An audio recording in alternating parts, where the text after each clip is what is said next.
అందరికీ నమస్కారం. ముందుగా దేవి నవరాత్రి శుభాకాంక్షలు. నవరాత్రి రెండవ రోజు ద్వితీయ తిథిలో అమ్మవారు గాయత్రీ దేవి రూపంలో దర్శనమిస్తారు. గాయత్రీ దేవి అనగా మనకు వేదమాత, సర్వజ్ఞానానికి మూలం.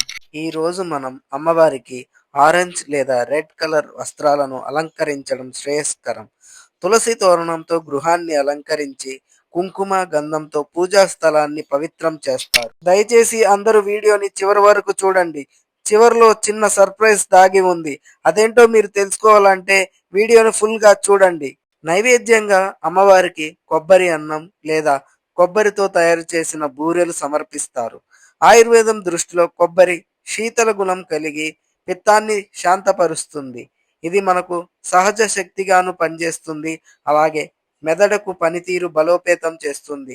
జ్ఞానం బుద్ధికి ప్రతీక అయిన గాయత్రీదేవికి కొబ్బరి నైవేద్యం సమర్పించడం వల్ల మన శరీరానికి శాంతి, మనస్సుకు స్థిరత్వం లభిస్తాయనేది విశ్వాసం. ఇక గాయత్రీదేవి ఆరాధనలో గాయత్రి మంత్రం జపం అత్యంత ముఖ్యమైనది.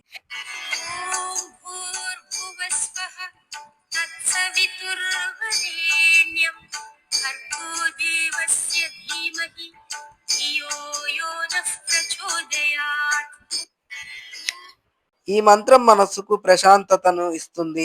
ఆయుర్వేదం చెప్పే మనోధైర్యం, ప్రాణవాయువు సమతుల్యతను పెంపొందిస్తుంది. మంత్రధ్వని మన శరీరంలోని నాడులను స్నిగ్ధం చేసి ఆరోగ్యం, ఆధ్యాత్మికతను రెండిటిని సమకూరుస్తుంది. భక్తితో గాయత్రీదేవిని ఆరాధిస్తే జీవితం వెలుగుతో నిండిపోతుంది. మీరు కూడా ఈ రోజు గాయత్రీదేవిని ఆరాధించి ఒకసారి గాయత్రి మంత్రాన్ని జపించి మీ అనుభూతిని కామెంట్స్ రూపంలో పంచుకోండి. ఈ వీడియోను షేర్ చేసి అమ్మవారి కరుణ మరింత మందికి చేరేలా చేయండి.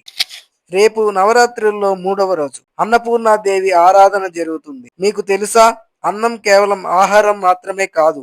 ఆయుర్వేదం దానిని ప్రాణశక్తిగా ఎందుకు వర్ణించింది? రేపు మనం ఆ రహస్యాన్ని, ఆహారం ఆయుర్వేదం మధ్య ఉన్న అద్భుతమైన సంబంధాన్ని తెలుసుకోబోతున్నాం. మిస్ కాకుండా తప్పకుండా చూడండి. అది మీ ఆరోగ్య దృష్టికోణాన్నే మార్చేస్తుంది. Please like, share and subscribe Ayur Shastra Deepika channel. Stay tuned to Ayur Shastra Deepika channel for Navaratri series completely.